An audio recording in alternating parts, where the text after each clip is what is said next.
Shalom lekulam, tuntun kan shiur tulcu, tunkar kan hun mante shloset shavuat chungchang atangin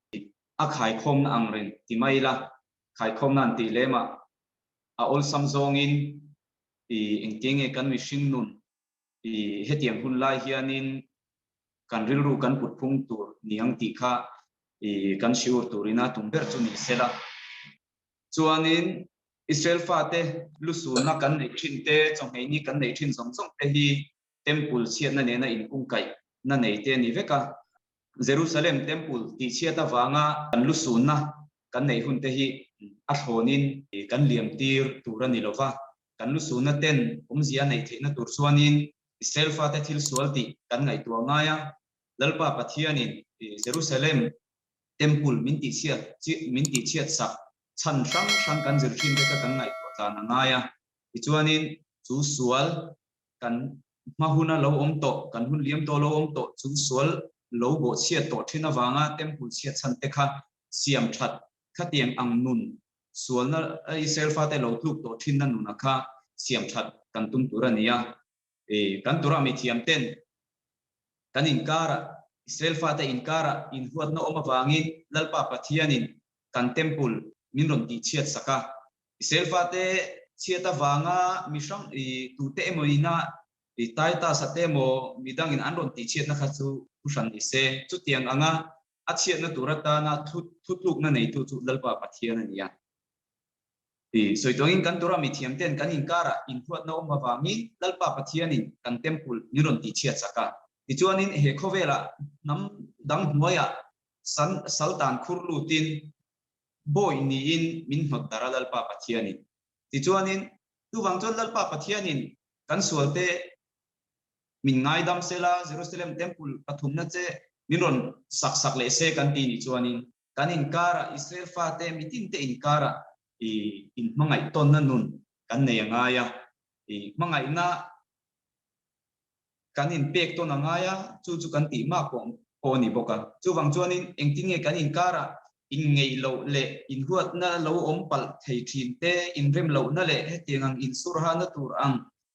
community chunga ani mo thenom khoveng in chung khura po ni sela in hu thiam lo na om thei sang te engtinge kan pai bo thea mishing in kara in huat na te alo om thina enge chu in huat na khen tu lian ber pakhat chu kan ti chuanin diglo zong le a thalo zonga kan mishing puite chung thu kanin rel ton sak thin wanga ni an tia mi thil te emo mi om dan emo an ni na le thil danga po kong engkima mi chung thu a thalo zongin a he zongin kan thil mu te kan kaltir thina tin mi nung chang kan hu thil thalo kan hu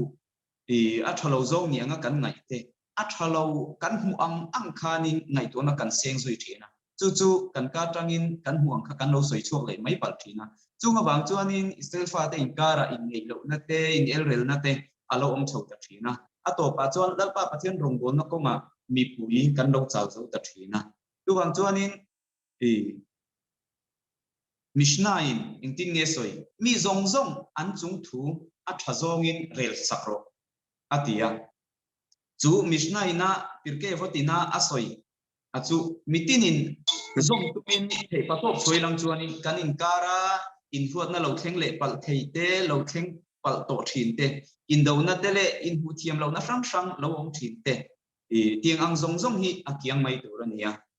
lalpa pathian thu then khatin kan lo in ti sevio pal theya sa khomi anga in ngai mi dang te zirtir na te po pe in midang te aya shia a in ngai midang te diglo na te le moilo pal na te kanin chim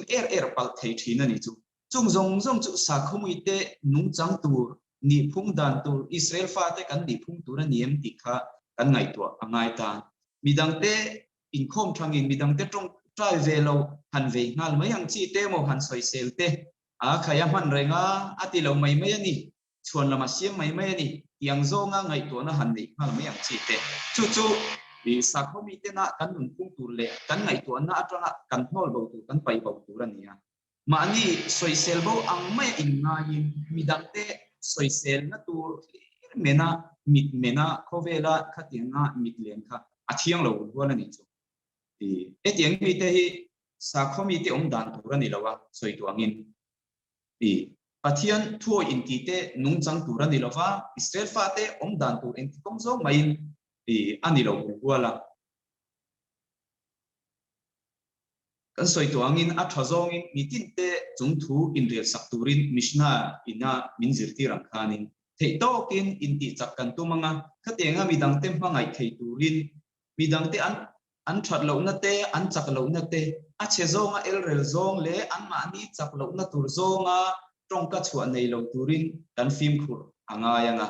tiang chuanin mishna na ron soyang khanin midang te a thazonga rel sakna rilru thinlung thiang him kan nei thei chuanin keima ani po lalpa pathian thupek zom na konga kan chakanga midang te zil hauna kan soi fo thin to angin chu tiang ang konga te po chuanin ka zil hau don khanin zil hauna ka nei donin thik na awangin nge nia thik na chin hi nom theya lalpa pathian minga thik ne le ma ni trang ma hai na awanga thik na te po ong theya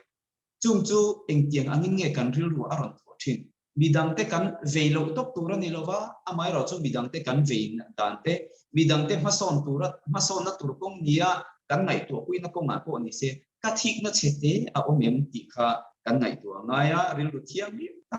nei chungin midang te kha kan vei don ni point kan ve ngaya midang te chakna an chak sa khuna thila an chakna tura thil kan ti ni poi ke kan pen don ni point kan ril ru kan da thiang bi ngaya kami mal ngai dan nge nianga lalpa pathian thu awang zokin he ka thu soi tur he ka zil haw na pek tur he ka fui na tur thi la hi enga tanga chuak tur nge ni ti kha thiang nim takin kan ril ru kan danga tiang chuan midang te po thanim ngai takin kan thil khir dana kha alo rem thiam mai dona chu tiangang tur chuanin midang te arem zonga khir en rem na mit kha mitin te chunga kan len kha lo ngai ta chu tiangang ril ru kan pu theina tura tan chuanin pirke vot bokin alo soi le ta mishna da le ta khanin midang te eng tiang in nge kan thi tam mi tu te po kan zir lai chu talmid le atsmi atia kan zir lai te chu keima ni angin midang te ka aya thiam lo le ka aya nau zo ka mu thina te chu an om nge yanga tu tema afin ber pe lowa tu tema thiam lo ber le shelo ber ko ani thei chuang lowa tu ang chuanin mi tu te po kha ka zir lai an ni thei na chen kha omari om zia chu zir tir na ka pe khu no oma mi pui ma lecture pe ya khatia va shiur va pe khiran ne na thil thata ka kong dik ka shil thei hun chance kha om thina ni mi tu te po chu tiang nga chuanin khatiang ka zir lai ang an lo ni ta a ta chuanin ka zir lai te chu eng tiang angin nge ngai dan an ril an mani chunga ril ru pung ing tinge ka nei yang keima angin ka zir lai te kha ka nga yang keima anga ka ngai chuanin keima chunga thleng tur le tongka ka don son tura ka du dana kha ka ngai tu anga khatiang khanin alo ber ka pe chuak do nai chu ta po chuan eng ang mi ziangi ania keima angin ka zir lai chu ngai ngot ma ila ke ka kan ril ru put phum ang alo ni lo the enge aril ru su the enge a hoi her ti kha ka chi ka lo ngai le ta adot le chon enge ngai le i thian pa khaver le rap shel khan i thian pa chu i rabi angin ngai la aron ti le ta ka thian pa chu ka rabi anga ka ngai don chuanin zonga chuanin rabi anga shalom raf ya an lo lu le chu adin kha chu ngai lo amai ro chu keima ni kan ril ru put phum rabi te po sual ve ngai lo tur ang dewa kan ngai te amo thataka nun phum thatak thilan ti pal anga kan ngai apo rafi chuanin ka hriat lo lam pui taka hianin ti chan thate tora dungzuin khakhamim te dungzuin chindan thate le engemo alo na yang ti kha ngai to na kan be thina ni rabi te soile sela kan langai lo ni chu atang kuin tiang chuanin kan thian te chu kan rabi angin kan ena kan ril ruin kan ngaya ti chuanin i kan rabi te chu eng angin nge kan ngai le lalpa pathian angin kan ngai ta ni chu ti ni chuanin zirlai te keima ni angin kan ngai ni chuanin ka za ong na mitinin za ong na khumhim kan duwa mual phote kan lau thin ani chu ti ni chuanin ka zirlai kha arilu nat ka lawa amual athiam lawa po thiam lo lai le der anga chuate kha thiam lo te po ni la mi jinga thiam lo te wa hanin cha chuate chu tu man kan du big lo mai te ni chu ti ni chuanin kan zirlai kha eng tiang angin nge zirtir na ka pe kha keima pon zirtir na ka hriat lo te po min shil shadon se eng tiang in nge min shil se ka du ti kha chik ta ka kan ngai tu tel te po kha lo ngai nga chu tiang bok chuanin china kan han soi thong khanin kan hrian te po kan raf anga kan ngai chuanin kan raf te tunge chal tlai te wa bengai tunge thiam lo ang ka tanga ya hial zot zot ngai ka tinga ni chuan thian hawa pathian tu kan soi ho a ni emo sa khona thil chung chang emo community chung chang ani mo community chunga thalai emo kan nei loka kan na pason na turata na thu hanin ron tlan na ko ni sila kan thian te chu za takin kan bianga an thu soi kan ngai kha nga ka trong ka hian eng tiang angin nge avok nak pal thei dan tu ti kha kan ngai tu tel bok don ta ni chu engi mo thila committee a thu rel te tu tiang te po chu om thenga tu te ma ngai sak lo tu kam chuak ma ngai sak reng reng lo ma ni ril ru ngai dan put phung e classic mau chang ko phong ati chi lo ni chu eng wangin mo ke po min na ta ka min ti chuanin kana a ka du lova ka ril ruat muala chu ti ni chuanin a lo bera ka chapo na aron ur chu chuanin ti nge ka tia am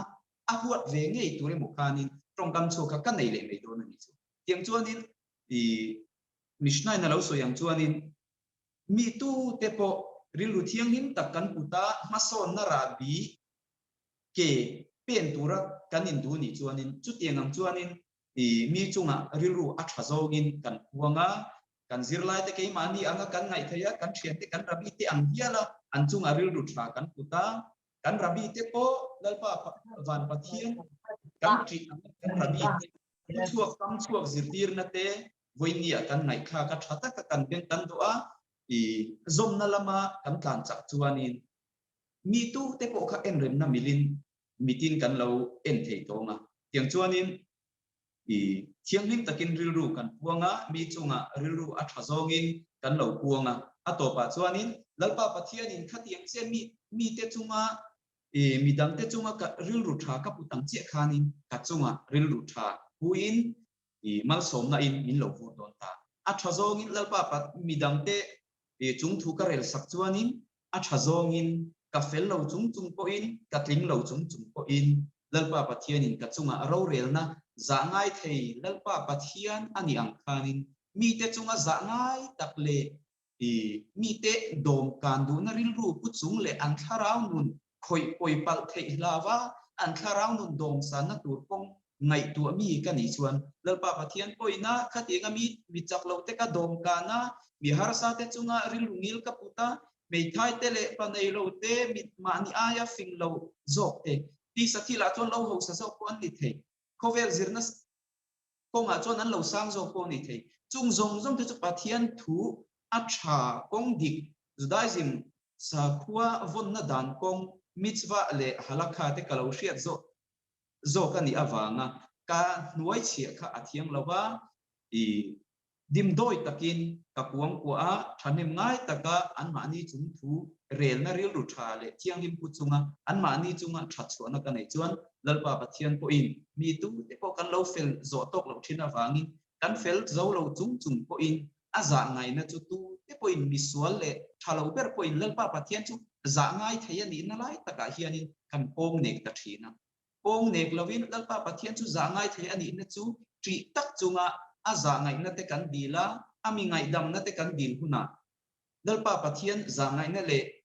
ngai dam na te mal som na te kan dun thi na tur kan chun midang chunga kan ri ruput ang khan lalpa pathianin romin ron rel mai dona tu tiang chuanin na china kan han soi tak zong ang chi te kha i film khur le ngun thu ta ka kan ngai tu areng kha poi monga i chuanin lalpa pathianin midang te chung thu kan rel dana a tha zong kan lo rel thin na mang chuanin kan chunga ro rel na za ngai na le keima ni tharau din hun sanzel na tur zongin mal minron som do na ni ikha kan shiur una kan thu pui chu ni phot sela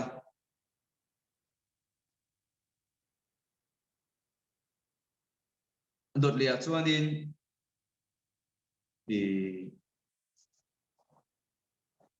tun kan shabat lo om tur hi shabat khazon ania ti shabaf ma chi hi shabat khazon tin kautin ania kan tura mi tiang ten achan chu haftara khan ka hriat solok chuan zol nei isaya temple a hmu lok na chungchang kan sierwa kha ani ania hi iselfa te temple pathumna lom le tur irna kan ni awangin shabat khazon tia kawani ti in heta arabi levi ichkhap chuani aron soye ti nia ta chuanin yang hianin tekhin thu an peya lal pakhatin afapa aduat le mangai em mai korfual moi le nal em mai athui saka afapa chu korfual moi tak mai chu afapa chuanin apother somvek maya lal chuanin afapa chu amangai em awangin korfual thar dang lei sakin athui sakle tamaya ti chuanin afapa hne na chuanin apea ni ma sela afapa chuanin chu korfual moina le chung chuan na chu strethiam i kholo main alut na po enga mangai lovin lut lo tak main apother le a ti chuanin lal chuan afapa chu korfual moi em mai dang athui sakle a ni ma sela lal chuan afapa chu apedu to lo ani ati chile mai don anung changina zirlo a hlut na shelo chuwang chuanin lal chuanin ada thashia chu ada thashia chu chhum ko in mu khom na hun an nei huna pianga chu korfual moi as buat sai saka chu aron la chuaka aron tuir thina ane na chuanin ifel huna he korfual hlut na tak isiat huna chau he korfual moi tak hi pe ini chau tonga ti chu tiang chia chuanin lalpa pathianin Israel fa te Jerusalem temple thiang lim em mai Israel fa te nun in na kharau din mun choi san na le ti pal thila lalpa pathian thupek le dan le dun bo chiat awanga lalpa pathian ne na sual kan na kan nei na man ruwa kan nei na mun thiang lim om na kha min sak saka kha Israel fa ten kan lo hlut lova ti chuanin keima ni sual na awangin ti chiatin na oma ti chuanin sual kan sima kan pian thar nuwa sual rong bol le in temple pahni na po kha ti chiat sak le kan nia tunge ti chiat ati chetu tu na chi na kanan soi tuang khanin tu po ni sela a chiat na turat ta na ati chetu tu ron tir tu kha lalpa pathian lalpa pathian in temple pathumna min sak saka korfual pathumna ang chia khani ni ma sela chumi chu minron pelovin van khovela tharau khovela ada tha lalina afa korfual voi ni ngota peya as abuat sai saka athui saka ati chele zela apathumna chu ada thashia voi ni apodal pa pathian in temple pathumna chu kan tora mithiam te chu anin peisa diamin ada tha ni an tia chu shabat khazona hianin temple thiang nim chu minron hu tir thine tinia sual kan sima kan pian thar huna chu temple saksa le peisa diam tu chu minron hluyanga minron pele dona chu shabat khazona hianin kan tura mithiam ten mulok tir thin kan nie an tia chu shabat khazona chuanin mi chadik mi fel mani in mangai na ang chia midang te mangai na thinlung pu mani na thil tha kan duang chia midang te ta na thil tha du mi mual pho kan lo ang chia midang te mual pho law mi za om na kan duang chia midang te za om na ngai ne lo midang te za om na khum hal pui thiam mi midang te mual pho na kong zong lo wa thanem ngai taka tharau khovel ngai tu pui ra na mi te nun a tha zonga khir thin mi chu tiang ang mi chadik te chuanin Shabbat khazona chu temple pathumna lom le tur chu i an hu thine ti nia Israel mi zong zong mu tir vek i kong le lama chuanin i kan nia masela kan ti samitin i mulawin kharau mitin kan win kan thinlung i chungril thuk taka chu temple lom le tur chu i mu na kan neya amai ro chu thila chu kan ti samit men ringota kan men chuanin tu mai kan hu don lo ni chu mitin in kan kharau mi chuanin kan huwe antia amai ro chu keinin i mangai na thinlung puwa na china kan han soita midang te en rem na mit kan len lawa thinlung i thum em mai nei lawa thinlung khap na mitalan chua tira midang te ngai tu na thalo ringot u emo khat engang chia kan nei chuani he kan i mitahi midang te athazonga en na turle keimani ma midang te aya i kan chapau lo na turata na ka fel lo na mulian jok tu kan ni na kha ale alin thokin kan lo pangta chu ti ni chuanin i temple pathum na chu kan tharau mi ta kan men thiam ve don lo wangin kan hu thei don talowa chu ti ni chuanin chu temple pathum na lalpa pathiani na asak pe sa dia ma chu keinin kan hu ve lowanga kan tura mi thiam te nan lo hu thin na mang chuanin be sei na eng be sei na numan panga tiang chuan kharau din hun choi san na atan an lo mang thina chu ti ni lo chuan keinin i kan hu thiam ve lova i lalpa pathiani na Israel fa te chunga i aza ngai na sa tak ne na ro arel te Israel fa te nun Mashiach la ram ron khen hun khen po a nun uluk mi kan lo ni a kan nun na te po chak lo tak chung po lalpa pathian na min hum him saka i kan dam lai ni nge ya Mashiach la ram te aron khen thik na tura tan chuan kan kharau mit meni ti sadam lai chuanin kharau thok chuka vatir kol te chu a thei lo nga amai ro chu kharau mit men kan ti khanin sa khona thil zonga thil lathiam zelmi tora mithiam te hi chu Judaism sakho vuan tu ta na ti omani em ti ngai tu azela tora nen a in mere men ti shingnun engtik lai po a ngai tu na ne na mang thin tu tan khana ni ta chu tiang anga min i kan man chuanin lalpa pathianin temple